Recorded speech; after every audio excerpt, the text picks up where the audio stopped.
Hello and welcome to Thinking Out Loud. I'm your co-host, Cameron McAllister. And I'm your co host, Nathan Rittenhouse. In this episode, we listen to Cameron lament the changes in the entertainment industry, film, and attention spans declining, and it's just Cameron has no time for it. And then, surprise of all surprises, we shift that into the church and think about what makes a good sermon, what is different in the way in which we sit and listen, and what our attention spans look like, and how Christian communication is different from the way that our minds are trained to receive information the rest of the week. If you're a person who thinks, yeah, it seems like something is a little different in the world around me when it comes to the quality of film and also just my own attention span, this might touch some things that you'll find helpful.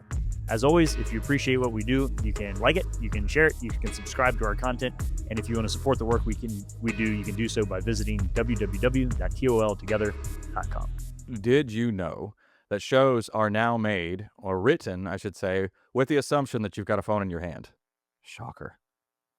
Can't believe showrunners would think that we would ever do such a thing. But it seems that they do think that. And so as a result, shows are doing everything that they will teach you not to do if you do a fine arts degree, or if you're in any kind of a writing course, any kind of creative writing course. They'll tell you things like, don't do clunky exposition. Don't spoon feed the reader or the viewer, and don't try to just bend over backwards you have to show, not tell. But that's not the case now. And I've noticed it, Nathan, and we're talking not about cheap Hallmark movies. Sorry, Hallmark movie fans. It's just, yeah, that's the We're typical punching bag. Sorry. Yes, there we go. The Danielle Steele novels of TV shows, I suppose. Sorry, Danielle Steele. All right, we're done. But these are prestige dramas. Many of them. I'm not going to name them, but that have big budgets, have A-list actors, Well, let's and go. Let's go will with the have. headline. It just came out that in the last quarter there were 25 Hollywood films with massive budgets, all with A-list actors, all which were total duds at the box office. So Sorry, Hollywood, Sydney Sweeney. Hollywood 4 in just a went row. 0 for 25.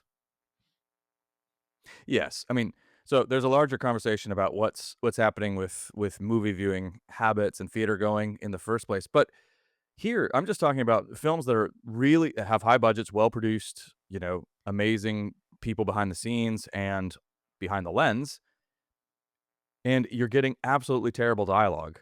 You'll have, I'm just going to make this up, pull this out of a hat here, but you will have snippets that go like this. Well, if it isn't my mordant, cynical boyfriend, here fresh off a flight from Hong Kong. Well, if it isn't my resentful and vindictive ex-girlfriend, now a frigid office worker. You'd think I'm kidding, but I'm not. It sounds like, you know what it reminds me of a little bit, Nathan?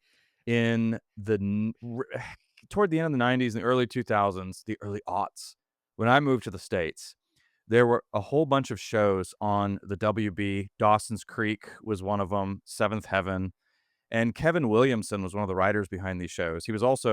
Kevin Williamson is most famous for having written the movie Scream, directed by Wes Craven. Scream came out in 1996, and it kind of rejuvenated, for better or for worse, the horror genre in the 1990s. But anyway, he had a way of writing dialogue that was just that kind of snappy, but it was for kids soap operas. That's what all dialogue, well, a lot of dialogue sounds like now. And that's what it reminds me of. Well, actually, what it reminded me of when you were doing your made up version of that is a long time ago, there used to be like made for radio stories. And so, like, you would listen to a story on the Yeah. radio and they had to describe every single part of it for you because you couldn't, it was radio, you can't see it. So it was assumed that you were listening. You were listening to it. And the way that you were speaking in a movie dialogue assumes that you're not looking at it, you're just listening to it. Mhm. So my favorite decade of filmmaking is probably the 60s and the 70s. And one thing that strikes me when I watch films from these, that were made during these decades, is that they're grown-up films. And I don't mean that they necessarily have lots of mature content. I mean that people speak as adults to adults. And these films are subtle. They do not telegraph for you what's happening. They do not telegraph plot points. They're subtle. They rely on gestures and nuances between characters. The characters are psychologically complex, and they are absolutely not going to tell you everything you should be thinking.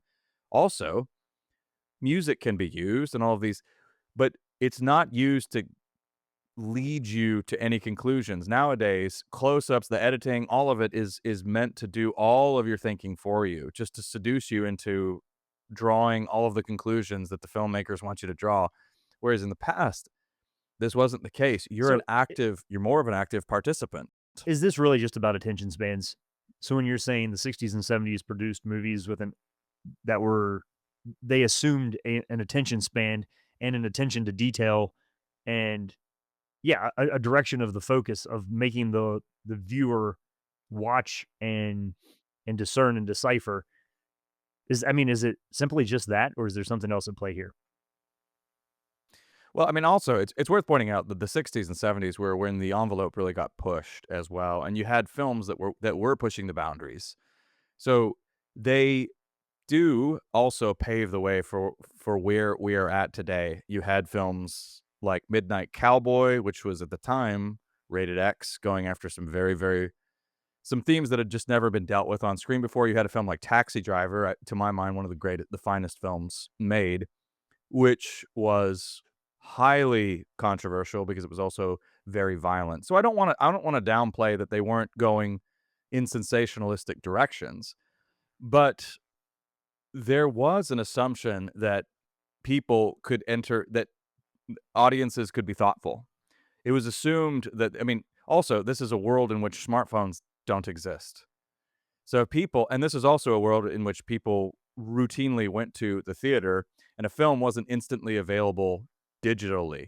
I don't know, I mean, it wasn't that long ago, Nathan, when I was growing up in Europe, probably because I was across the pond, films would come into the theater, and then it would be a good year or more before you could see it.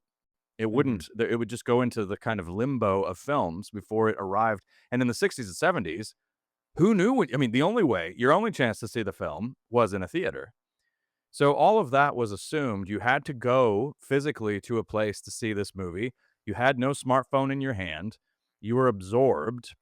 And ironically, we're talking about attention spans of audience and thoughtfulness. When films came, during these eras, films were considered a very low level of entertainment. It was debatable whether they were even art. Well, They were back up even certainly seen as farther very to your profane. I mean, silent Yeah. film was the origin part here, right? I mean, so you think of your Charlie Yes, Chaplins and all absolutely. of that all the way back where obviously you had to be looking at it. And I think also though on the if you read into the decline of the theater experience, most of the people would say, I just can't put up with the behavior of the other people in the theater because they're talking to each other, they're on their phones, they're on their um it doesn't have It's it's it's a it's all catch-22 distracting. because well, here's the thing about that. On the one hand, yeah, people act like the movie theater is their own personal living room. But in an effort to get people into theaters, a lot of theaters are transforming themselves into glorified living rooms where you can have food, you can sit in a recliner, and you can get a glass of beer or whatever else you want. And so people act like it's their living room. Okay, let me take all the All fun right, out of but I this. digress. Let's talk about Yeah. sermons. Let's talk about church. Let's talk about other uh, auditory large group ingesting material together. So let's think back to a point in time in which the New York Times on Monday morning would print what they thought was the best sermon from New York City's preachers on the front page of the New York Times. And I am assuming they Are you did that are you because saying this is different now? I'm just kidding. because Yeah. yeah, the New York Times may be different. I'm what's different now is the who would sit down and read a sermon in a newspaper? I mean, like, is that Well, that's I a was gonna category ask you, that's so Nathan, hard to think about.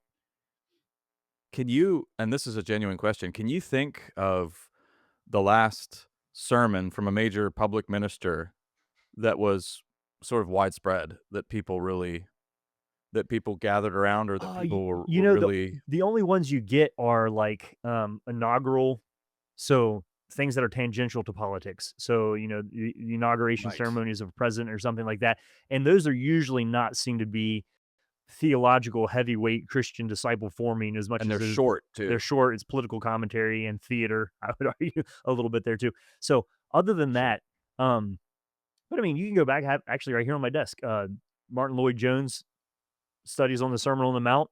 It's just a printed book of Mhm. all of his sermons on that. Um, Mhm. Spurgeon sermons all written, and you can go listen to. Mhm. So they were, and I mean, also think about the crazy. Like somebody was, I guess, doing shorthand. There were recordings of some of these, but a lot of that somebody was there Yeah. taking notes of.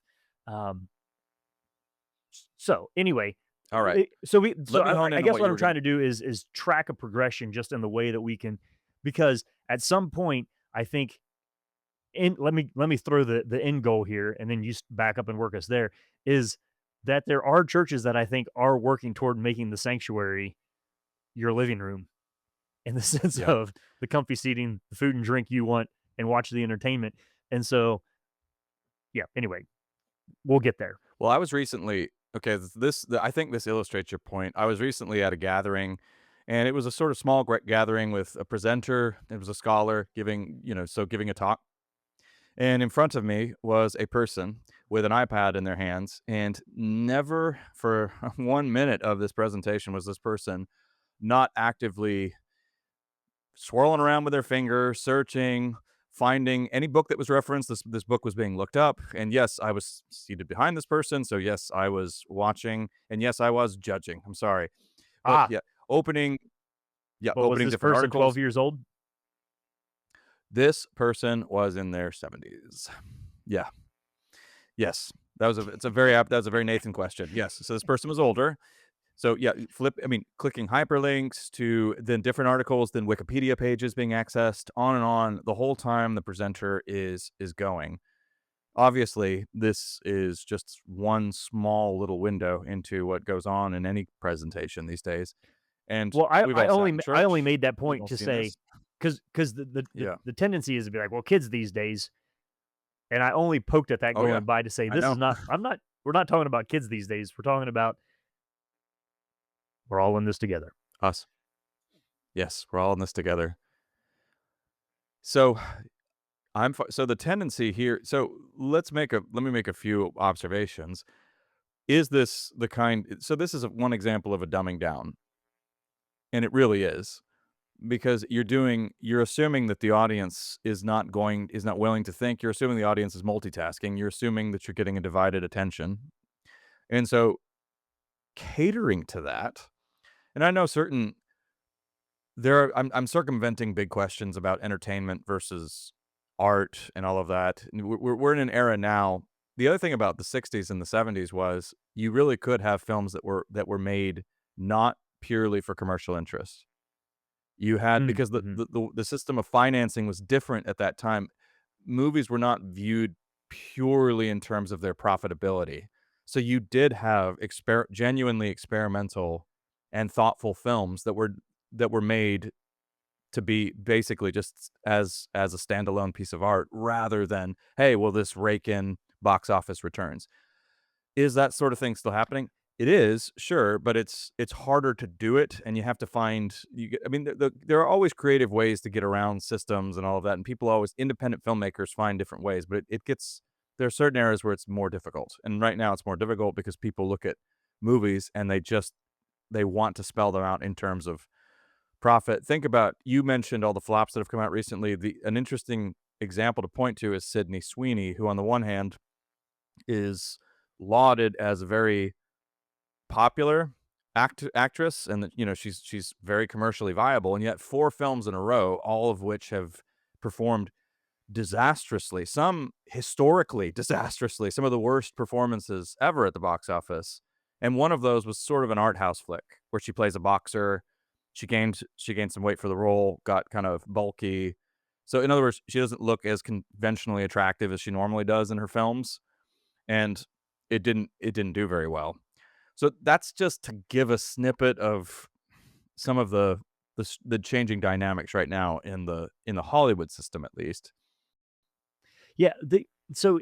I guess we're talking Hollywood, but we're also talking our general ability to focus on things and to understand a big point that's being communicated and being made.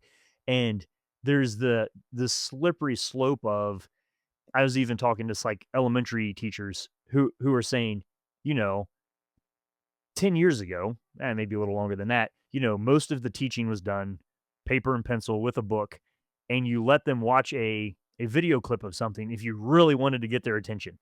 Um, and somebody was saying to me just a year or two ago, even now, a 3-minute video of, eagles swooping in and catching fish, nobody's paying attention. It just like anything Yeah. on a screen, what was intended and probably was at some point a really cool way to learn about something is just now totally in a category that straight over everybody's heads. Yeah. Um, and so the what it takes, this, Cameron. How many times have you been invited to speak someplace and they're like, could you make it like a TED I was just talk, gonna say, 12, yeah, 15 minutes? I spoke yeah, someplace, I spoke at a church in London where it was so scripted. I had 8 minutes. The sermon was to go from 10:52 to 11. And then 8 minutes. an 8 minute, you're like, what are we doing here? Um, so Wow. I'm saying that there's this part of me, surprise, surprise, that is like, hang on a second. There needs to be a space where we can develop an idea for more than 8 minutes, and and that be seen Oh, as a good absolutely, thing, and not as a total bore. well, and you're also right to point out that this is a bigger problem, and it's widespread. It's not limited to movies. That's that's one, or TV shows, one symptom of a greater underlying problem here. But I've just gotta bring in my own experience here as well, Nathan. Not only have I experienced this in from people who want me to make a talk shorter. I mean, it's one thing to make a talk shorter. 8 minutes, though. 8 minutes is ridiculous, but it's one thing to make a talk shorter. It's another thing also to have, I'm sure you've had this request too, you gotta make it really simple. Keep the cookies on the lower shelf. I came to Mhm. absolutely loathe that phrase. It was used all the time. It still is with me, and I've always resolutely ignored it. But also, in the publishing world, Nathan, I've experienced this where I'll have a sentence, and it's a very clear sentence, and it's very concise. But the problem is, it's too clear, and they want me to add 3 to 4 to 5 additional sentences to unpack a very basic, straightforward statement. And what that does is, first of all, it dumbs it down, and it makes for terrible writing. Terrible, terrible writing. You'll notice that so many of the books that come out right now are, it's not necessarily the author's fault. It's an editor who's heckled them, or it's a publisher Oh, that's heckled them yeah, and you said, you "No, add another." Yeah, you illustrate being tired. Illustrate being tired? I don't have to illustrate being tired for you. I remember sitting through a sermon once where the guy goes, "You know how I was really tired. You know how certain days you get home from the office and you sit down on the couch and it's like this fatigue settles on you." I thought, "Oh my goodness, are you actually gonna illustrate tired? We Everybody understands what tired is. Why are you explaining this and wasting time with," I mean, anyway, so that tell kinda us how you thing really feel. is very real, and it's everywhere. Yeah, yeah, but I'm not that worked up about it, so let it go. The Well, you'll notice this. So if you're listening along, like, what are these guys talking about? Think about the last time that you read a book and you're like, yeah, that would have been a good article.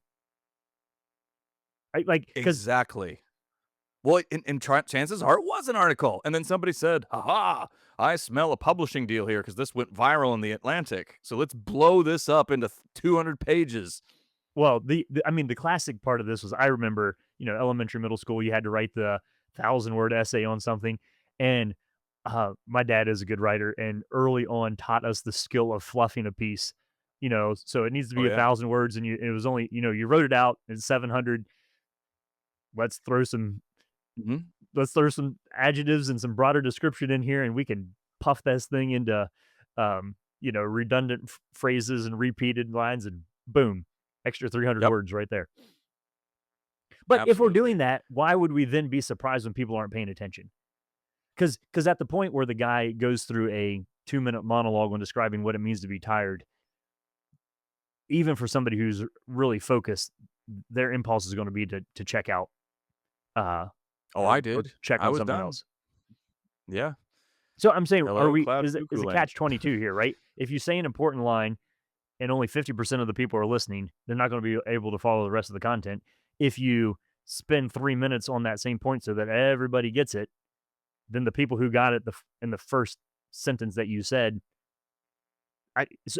as a public communicator, it seems like a very difficult. I mean, what we're doing here isn't is we're just It is okay. brainstorming, It's but difficult. when you're speaking with Well, like a prepared, here's where I want to go, mhm. here's the main set of ideas, follow along. It's difficult if you accept that it's difficult if you think you have to cater to these tendencies. Oh, there you You go. can cheerfully refuse. You can cheerfully refuse, which I always have. And now that doesn't necessarily I mean, but if so, it also depends on what your vision of success is. If you wanna play the game, whatever the game is, and you're cherishing there's nothing wrong with wanting to reach lots of people, by the way. I just wanna say that. People could hear me sometimes and think, "Gosh, Cameron doesn't care about" he's like one of those annoying kids in high school in the '90s who only cared about underground bands. Well, okay, guilty. He But was. but have you heard of the band? Well, I don't like them anymore. But here's the thing. There's nothing wrong with wanting to reach a lot of people. There's nothing wrong with being successful. There's nothing wrong with even necessarily going viral. There is something wrong with all of that though if you're sacrificing the integrity of the work to cater to some of the worst tendencies of our culture. And you really don't have to do that. Now you may lose some people and you have to kind of say so be it because I don't want to if there's an inherently flawed way of communicating that's become very, very popular, I don't want to say, "Hey, if you can't beat them, join them." Which, let's just face it, a lot of theologically conservative Christians, particularly evangelicals, are very populist in their mindset, whether they acknowledge that or not. They think, "No, we wanna reach the largest number of people. We wanna go lowest common denominator. This is just the way things are, so therefore, we need to cater our message to them." I'm here to tell you no, you don't. You do not necessarily have to do that. You can make a choice not to do that. Doesn't mean that you're aggressively boring and alienating to your audience. That's not what I'm saying at all. But it means that if there is a real commitment to speak to people thoughtfully and to not insult their intelligence, Many of them many of them maybe this is I don't think I'm a hopeless optimist. Nobody who listens to me would I think would mistake me for a hopeless optimist. But people will rise to that challenge. And now, more than ever, people want to. There's widespread recognition, by the way, of how terrible and clunky these movies are and the dialogue is. I mean, scrolling along on Instagram or on TikTok, you can find an influencer pointing out all of these massive, massive flaws. People see it. People know it. People Mhm. know that they're not making movies like Raging Bull anymore. They get it. It's widespread and it's recognized. People are tired of TED talkers all the time, by the way. So Th I've there's said that. enough to get me in trouble.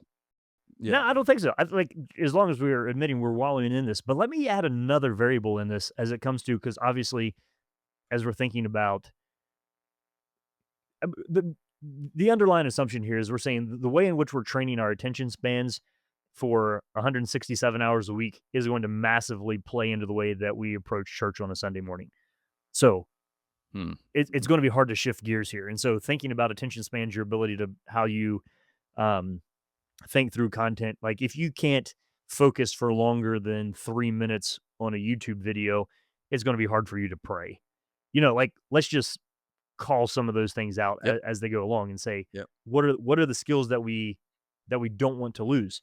And we know that they're there. I mean, I'm thinking on Sunday morning, like there's a form that I don't know if it's a form game kind of outline. Like, all the 8 and 9 year olds are taking notes on the sermon, writing down the scripture passages. What are the main thoughts? What's an illustration that you appreciated or remembered? What's a big question that you have about this Mm. topic? Mm. When you look over and you see 8 and 9 year olds doing that because these are given to them by their teacher before the sermon because they're going to discuss them afterward. You're like, I'm pretty sure that if a 9 year old can do that, all the Yeah. rest of us can too. So it's not beyond our capability. There's just a sense in which Well, are we dedicated wh- enough to training ourselves to being able to engage with some ideas. one category comes to mind here, Nathan. Not everything is entertainment, but Correct. we're conditioned to Edutainment. think it all is. Yes. That's a very and the fact that that's a real phrase is interesting. But so a sermon is not entertainment. Not all films are entertainment. And if Uh-huh. you doubt that statement, I invite you to go watch a film like Pickpocket or Tokyo Story or Debt. So there are and that are these flawed bad films? No. But they are or Tarkovsky, anything by Tarkovsky basically, Nostalgia or Stalker. Now these films, all the films I've mentioned, I would class as masterpieces. Or let's go more recent, Terrence Malick's Tree of Life. A lot of people would acknowledge Terrence Malick's films or A Hidden Life. A Hidden Life Mhm. is not made to be an entertaining film. It's No, you made don't feel to good be a walking away from that one. you don't feel good walking it's made to be a transporting experience, which I would argue it is, and I would say on the film succeeds on its terms, it's a work of art. I So was just happy for and you to list a film that also I've actually seen, so that here we are I was gonna 25 say I've minutes gotta in, I find just one, whew. go through my mental index. There's one here that Nathan's seen, but there's nothing wrong with films as entertainment either. I like Tommy Boy, okay? I like Money Pit, okay? It's fine, but it's just recognizing that not everything is in the entertainment Well, category. Tommy Boy is in the entertainment category, so it makes sense to treat it as entertainment. let's make a A distinction Hidden here Life is not. Yeah. between communication and amusement. So, so to muse is to think, muse to not think. Like there are forms of Yeah. entertainment that we're using to not think. I mean, it's not Yes, that you not. It's and just it's fine it's an escape for a time, from the and it's whatever, and yep, and it's drudgery. It's it, fine. but it's not trying to communicate deep themes to you that are going to transform your life. Um, so But if let's everything is if seen in those everything terms, we becomes got a that, yeah, problem. there's the issue. And so if you have a sermon that is modeled after a sitcom basically, or is sort of kind of reflects that basic dynamic Or they're of made for YouTube. routine laughs They're made for or YouTube made for sermons. YouTube, You're like the yeah, audience is we've not got the congregation on this sermon, is it? It's the online yeah. following, isn't it? Well, Nathan, you and I were in ministry settings where we were coached to speak for everyone. I know you're speaking to this local gathering here in Boston, but it's gonna be recorded and live streamed, so you need to speak for everyone. And Nah. we, of course, we're all yeah, I was gonna say there are always a few in the crowd who are just disagreeable, and you and I were kinda, "Yep, nah, no." We're gonna use personal names here, we're gonna reference conversations we had earlier because we Point to can't things talk in to the room. anybody but the people in front of us. Yeah. Point to things in the room, how dare you? So let's Yes, so so that. let's add another layer on this. So not everything is Entertainment or entertainment. amusement. Not everything is educational. Not everything is. Um, but there's another layer here that I've told the story before to kind of speak into that where we tend to shift into our church experience and bring the rest of it. Um, it's been a couple years back when Grandpa got up to preach a sermon, and his first words were, "Just to be clear, I am not here this morning to impress you." And then read the You scripture have in my only order to go, attention. yeah, right, yeah. But it's a sense of like I'm not a dancing monkey. Like I've come to communicate something that I think is eternally true and profound and will change your lives and has massive consequences whether or not you get this right. That's so Yeah, that's a different kind of thing. But also, yeah. Cameron, here's the other layer that we don't talk Mm, about as much as we should is what the phrase people used to use is anointed or anointing. yeah. You don't have an anointed film usually.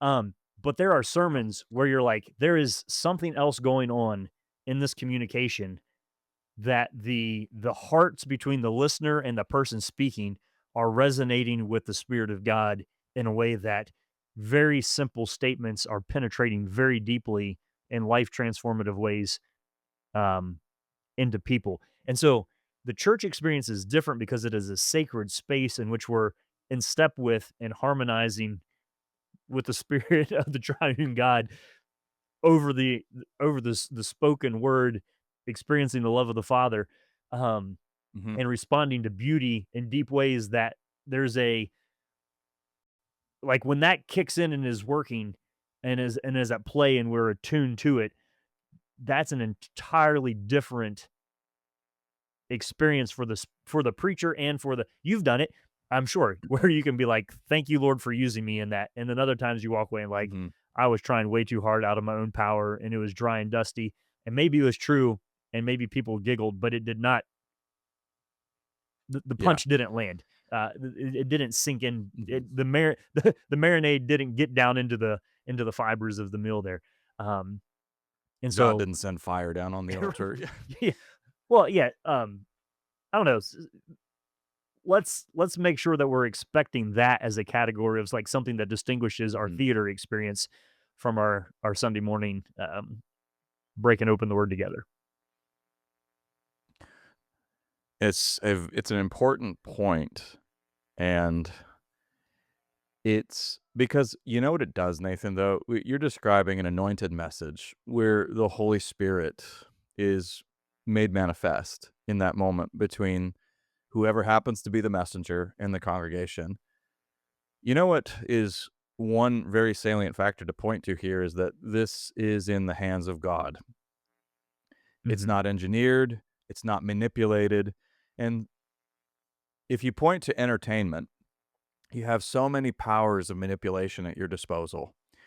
In films, so a film, you can have a film that can be quite spiritually contemplative, but it has to work against, but not in this, not, it has to work against all of the There dynamics are of the some medium. breakthroughs.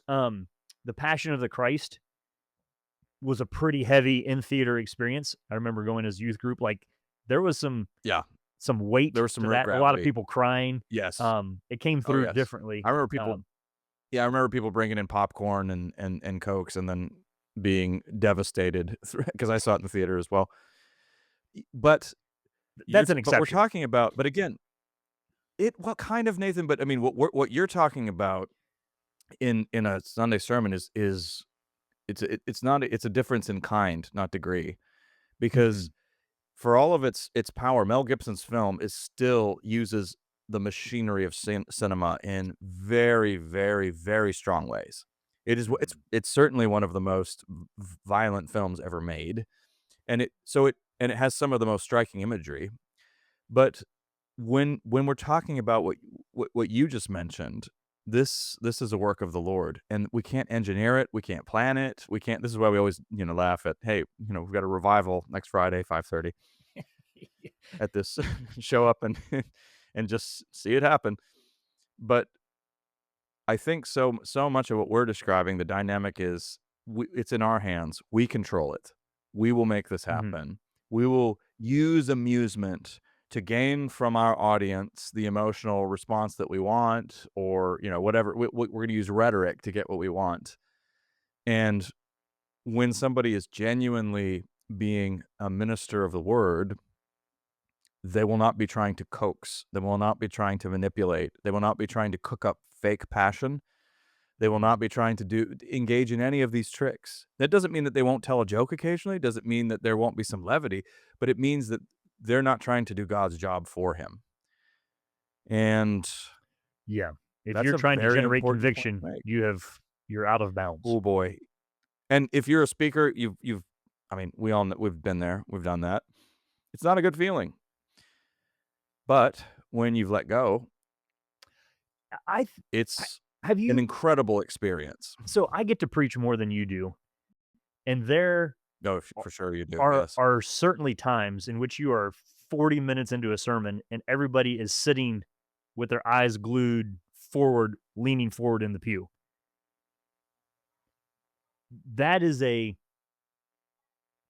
recognition that the truths of scripture and people will be like, "Man, that was a 40-minute sermon." It felt like it was there's a sense in which your Mhm.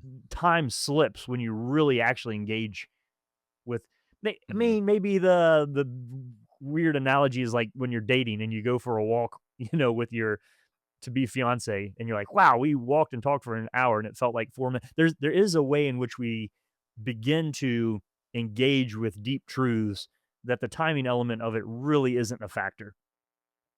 Um, Yes. or a Yes. long meal together, or it, and in fact, I would almost say that the most meaningful things in life are the things that don't have timestamps on them. Um, and that's You know what? Can I just bring in yeah. something? This is not necessarily relevant to anybody, and I don't know if it will be helpful, but it's a change of mind I've had about this kind of thing. I remember years ago, somebody who we worked for who fell from grace, Ravi Zacharias, telling me he would get off stage, and if it had been a really powerful one where there was really, he felt it was just an amazing experience, he would feel completely deflated afterwards, all the strength, very, very tired. And so for a long time, I thought, "That must be it," you know? I'd get on stage, and I would give what I believed to be an electrifying performance. Performance, I'm using that word Mhm. advisedly here, not a good word, but it's the word, and I would come off, and I'd feel utterly depleted. Years later, as I grew as a speaker and a minister, and I gave occasional sermons as well, when I gave one that I came to recognize was anointed in the sense that the Holy Spirit took hold in a way I hadn't anticipated. When I walked off the podium or the stage, I did not feel depleted. I felt energized. I felt as though Gratitude. I hadn't been doing that much, and Mhm. just gratitude, and I didn't feel tired. I felt tired the times before because that was me performing hard, and in those cases, it's not that I hadn't prepared, but I wasn't trying at all. It's the difference between I was pulling your just being sled asked to do it. uphill and riding your sled down the hill. There you go. Well said. So, this has been quite If the you made it to meandering this point of the journey that conversation, you didn't need to listen to it because your attention span is phenomenal. but Congratulations. there you go. But I think we will I mean, it's important to acknowledge these dynamics. Sometimes I think, Nathan, we're trying to just point to things that are happening and some of the scenery and just say, "Look, you're not crazy. This is happening. You are experiencing this." And there are other ways of being, and I think that's sufficient. Yeah, right. So, thanks for hanging in there. You've been listening to Thinking Out Loud, a podcast where we think out loud about current events, entertainment, and diversions, and who knows what else, and Christian hope. Thanks for listening to Thinking Out Loud. If you'd like to learn more about what we do, book Nathan or Cameron, or if you'd like to support us financially, whether through a one-time donation or on a monthly basis, you can do so on the donate page at www.toltogether.com. That's toltogether.com. And please consider leaving us a 5-star rating and sharing this content with your friends. It really does help.